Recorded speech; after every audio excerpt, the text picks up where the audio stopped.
공수처와 경찰이 새로운 결계를 갖고 대통령을 체포하려 할 건데 어제 공수처장 목소리부터 들어보시겠습니다. 진정한 사과는요, 하루라도, 1시간이라도 빨리 영장을 집행하는 거예요. 그 부분에 대한 각오, 다짐도 한 말씀 해주세요.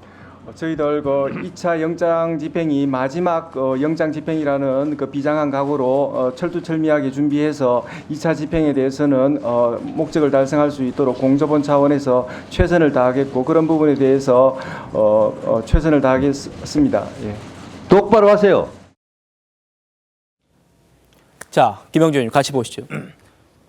대통령 관저가 요새가 됐다, 이런 평가가 나옵니다. 지금 저런 공수처의 의지에 경호처도 아주 결사항전하겠다는 의지를 보이고 있습니다.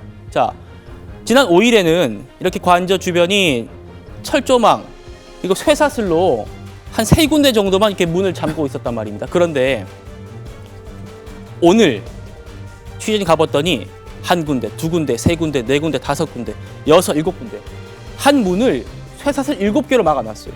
또 그 주변에 또 원형 철조망을 쳐놨고요. 이렇게 또 경계태세도 강화한 모습입니다.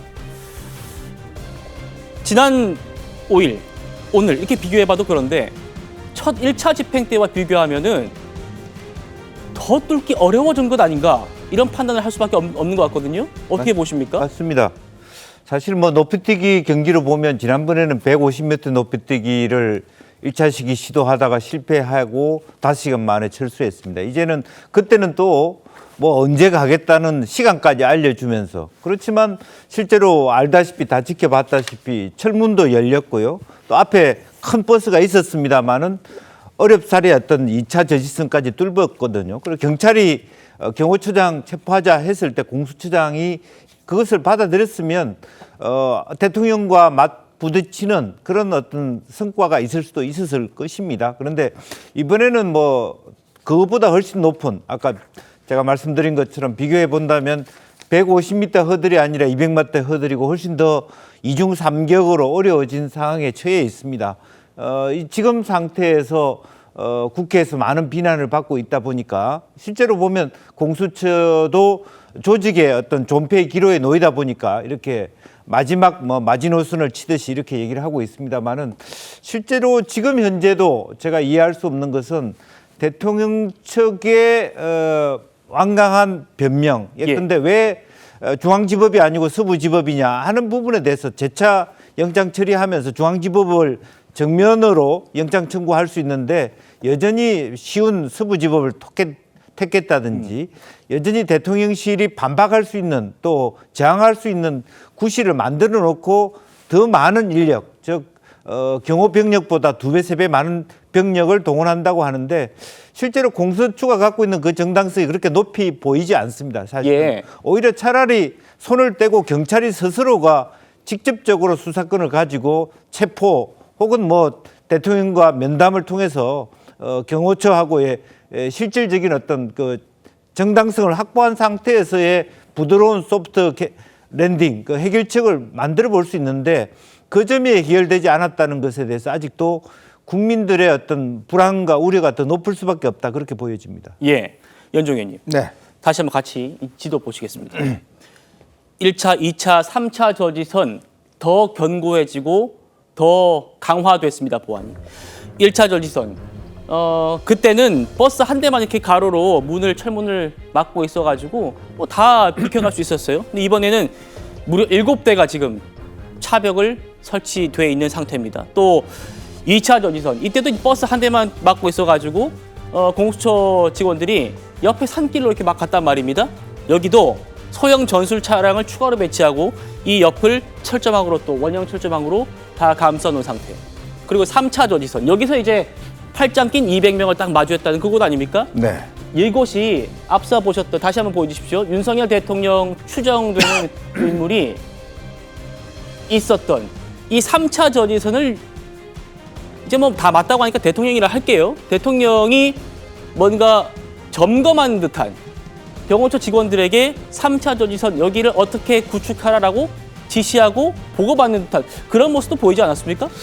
그러니까 권위와 권력의 상징인 대통령 관저가 마치 이렇게 요새처럼 된다는 거는 글쎄요, 이게 뭐 정말 이 21세기에 지금 우리가 볼 수 있는 장면인가라는 그런 생각도 듭니다. 지금 뭐 대통령실이 전부 다 저 철조망으로 다 둘러싸인 모습을 보는 건데 여기가 뭐 군부대도 아니고 저는 정말 참담한 모습인 것 같습니다. 대한민국 그래도 OECD에서 정말 10위권 안에 드는 국가이고 G8를 바라보는 국가인데 여기에 최고 통치자의 집이 저렇게 철조망으로 다 둘러싸여 있다. 그리고 이 버스가 다 바리케이트를 쳐져 있다. 참 이런 모습. 그리고 거기에 대통령이 직접 나와서 현장에서 마치 지시한 듯한 모습들을 보이고 있다. 글쎄요. 지금 대통령은 누구와 싸우는 건가요?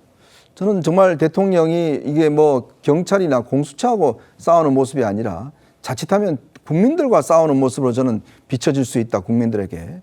정말 국민들이 지켜줘야 될, 또 헌법이 지켜야 될 대통령을 저 철조망이 지켜줄 수 있겠습니까?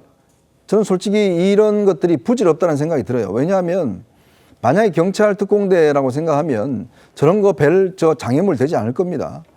저런 거 이미 다 공개가 됐기 때문에 나름대로 저 부분에 대한 대책들은 다 세우고 있을 거예요. 그 경찰도 나름대로 장비가 꽤 있습니다.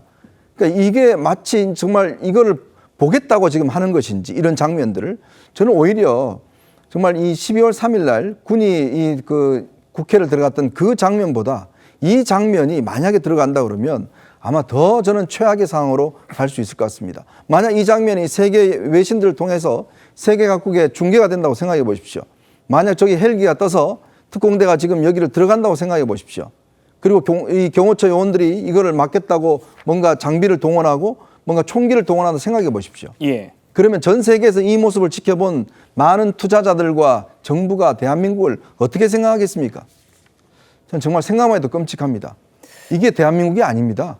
저는 그래서 정말 이 모습은 지금 군과 경찰도 그렇고요. 지금 대통령도 그렇고 정말 대통령이 이런 모습까지 연출하는 걸 바라신다는 저는 생각이 들지 않아요. 저는 지금이라도 정말 이 모습만큼은 국민들과 전 세계에 안 보여줬으면 하는 그런 바람이 있습니다. 예.